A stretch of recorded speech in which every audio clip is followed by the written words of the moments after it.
ఈ ఫైనాన్స్ మినిస్టర్లు వీళ్ళంతా కూడా చెప్తారు. అసెంబ్లీలో ఏమని చెప్తారు? బకాయిలు తీర్చామని అదొక పెద్ద ఘనకార్యంగా చెప్తారు. 23,000 కోట్లు మేము బకాయిలు తీర్చామని అదొక పెద్ద ఘనకార్యంగా చెప్తారు. అయ్యా ఫైనాన్స్ మినిస్టర్ గారు, బకాయిలు అనేది ఏ ప్రభుత్వంలో అయినా కూడా ఎవ్రీ ఇయర్ నిరంతరం జరిగే ప్రక్రియ. అది ప్రభుత్వం అనేది నిరంతరం ఉండే వ్యవస్థ. బిల్లులు రావడము, బిల్లులు చెల్లించడము సహజంగా ఇవన్నీ కూడా ప్రతి ఏడాది కూడా జరిగే కార్యక్రమాలే. మేము కూడా మా హయాంలో చంద్రబాబు నాయుడు గారు వదిలేసిన బకాయిలు అక్షరాల వివిధ శాఖల్లో చూస్తే 42,183 కోట్లు కనిపించాయి. ఇవన్నీ కూడా నేను క్లియర్ చేసినట్టు.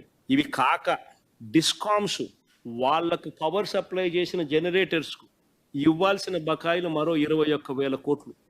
రెండు కలిపితే చంద్రబాబు నాయుడు గారు మాకు వదిలేసిన బకాయిలు 63,724 కోట్లు.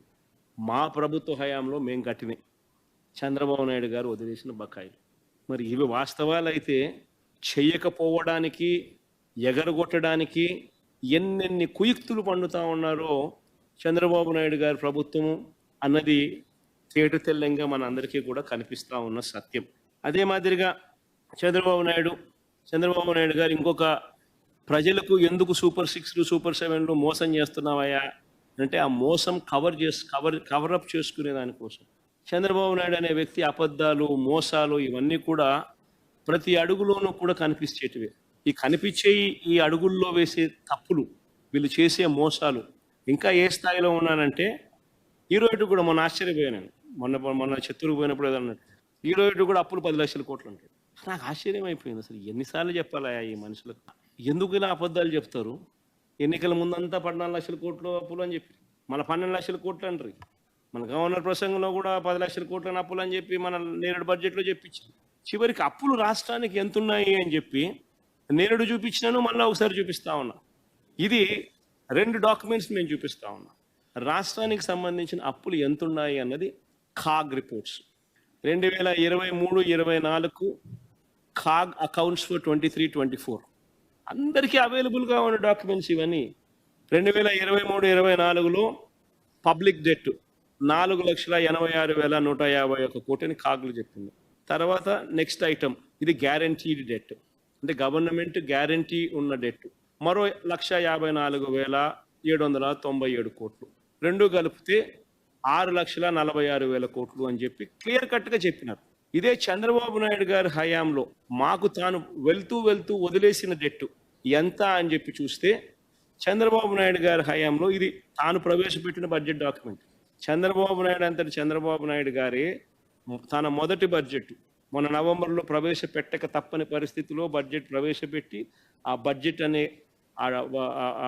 అట్ ఎ గ్లాన్స్లో తానే రాసిన ఈ డాక్యుమెంట్స్, తాను ప్రవేశపెట్టిన బడ్జెట్ డాక్యుమెంట్స్లో తానే మళ్ళీ ధృవీకరిస్తూ రాష్ట్రానికి సంబంధించిన అప్పు 4,91,734 కోట్లని, గవర్నమెంట్ గ్యారంటీడ్ డెట్ 1,54,000 కోట్లని, మొత్తంగా 6,46,000 కోట్లు అని చెప్పి మళ్ళీ చంద్రబాబు నాయుడు గారికి ధృవీకరించాడు. అంటే కాగ రిపోర్టు. మరోవైపున చంద్రబాబు నాయుడు గారు తానే బడ్జెట్ డాక్యుమెంట్లో తానే ప్రవేశపెట్టి చూపిస్తా ఉన్న ఎవిడెన్సెస్. అక్కడే చంద్రబాబు నాయుడు అదే బడ్జెట్ డాక్యుమెంట్లో 2018-19 అంటే చంద్రబాబు నాయుడు గారి హయాం వరకు ఉన్న అప్పులు ఎంతో కూడా రాశాడు. 2,57,509 కోట్లు అని, గవర్నమెంట్ గ్యారంటీడ్ డెట్స్ మరో 55,508 కోట్లని, రెండు కలిపితే 3,13,000 కోట్లని. అంటే 3,13,000 కోట్లు చంద్రబాబు నాయుడు గారు పోతూ మాకు వదిలేసిన డెట్టు.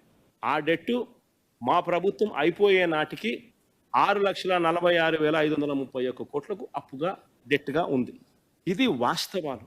ఈ వాస్తవాలు వాస్తవమైనప్పటికీ కూడా ఎంత దుర్మార్గుడు ఈ పెద్ద మనిషి చంద్రబాబు నాయుడు అంటే, ఎంత అన్యాయస్తుడు ఈ పెద్ద మనిషి చంద్రబాబు నాయుడు అంటే, ఈ డాక్యుమెంట్స్ అన్నీ కూడా కనపస్తా ఉన్నా కూడా చంద్రబాబు నాయుడు ఆయన ఎల్లో మీడియా, ఆయన ఒక ఈనాడు ఉన్నాడు, ఒక ఆంధ్రజ్యోతి ఉంది, ఒక TV5 ఉంది, ఒక డంకా బజాయించి అబద్ధాలు గోబెల్స్ ప్రచారం చేయడంలో దిట్టలు.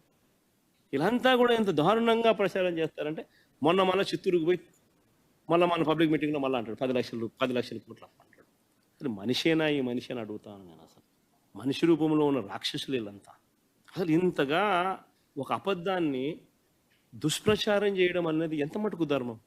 నిజం కాదని తెలుసు, నువ్వంతకు నువ్వే నీ బడ్జెట్ డాక్యుమెంట్లో నువ్వే చూపించడం. కాగ్ రిపోర్ట్ ఇంత ప్రస్ఫుటంగా కనిపిస్తూ ఉంది. అయినా కూడా ఎందుకు ఒకే అబద్ధాన్ని చెప్పిందే చెప్పి అదే నిజమని చెప్పి, అందుకే నేను సూపర్ 6, సూపర్ 7 చేయడం లేదు అని చెప్పి ప్రజలను మభ్యపెట్టే ప్రయత్నం ఎందుకు చేస్తా ఉన్నారు? ప్రజలకు లెంపలేసుకో, ప్రజల ముందు గుంజీలు లెంపలేసుకొని ప్రజలు ఏమన్నా క్షమిస్తారేమో, ఏదో పెద్ద మనిషి గుంజీలు తీస్తున్నాళ్ళే వదిలేద్దాంలే పాపంలే అని చెప్పి ఏమన్నా అనుకుంటారేమో అని చెప్పి. అలాంటి పనులు ఏమీ చేయకుండా అబద్ధాలు చెప్పడము, మళ్ళీ మోసం చేయడము ఎట్టా అని చెప్పి పిహెచ్డీలు చేయడము, రీసెర్చ్లు చేయడం. ఈ పిహెచ్డీలు రీసెర్చ్లు ఏ లెవెల్లోకి వెళ్ళిపోయినాయనంటే, ఈసారి బడ్జెట్ డాక్యుమెంట్స్ చూసినారా మీరు? నిజంగా చాలా అంటే చాలా విచిత్రంగా కనిపిస్తుంది. ఈసారి బడ్జెట్ డాక్యుమెంట్స్లో బడ్జెట్ ఎట్ ఏ గ్లాన్స్ అనేది లేదు. బడ్జెట్ ఎట్ ఏ గ్లాన్స్లో అప్పుల గురించి ప్రస్తావన లేదు. మామూలుగా బడ్జెట్ ఎట్ ఏ గ్లాన్స్లో ఎవరికైనా కూడా సులభంగా అప్పులు రాష్ట్రానికి ఎంత ఉన్నాయి అనేది బడ్జెట్ ఎట్ ఏ గ్లాన్స్ చూస్తే తెలిసిపోవాలి. దాంట్లో లాస్ట్ 10 సంవత్సరాల బడ్జెట్ నేను చూపించు ఒకసారి.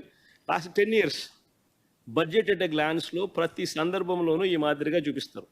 పబ్లిక్ డెట్ ఎంత అని చెప్పి 2015-16, 2016-17, 2017-18, ఇంకా బామ్మ 2018-19, 2019-20, 20-21, 21-22, 22-23, 23-24 ప్రతి దాంట్లోనూ కూడా బడ్జెట్ ఎట్ ఏ గ్లాన్స్లో రాష్ట్ర ప్రభుత్వానికి సంబంధించిన అప్పులు ఎంత అని చెప్పి సులభంగా అర్థమయ్యేటట్టుగా ఈ మాదిరిగా ప్రచురణ చేస్తారు.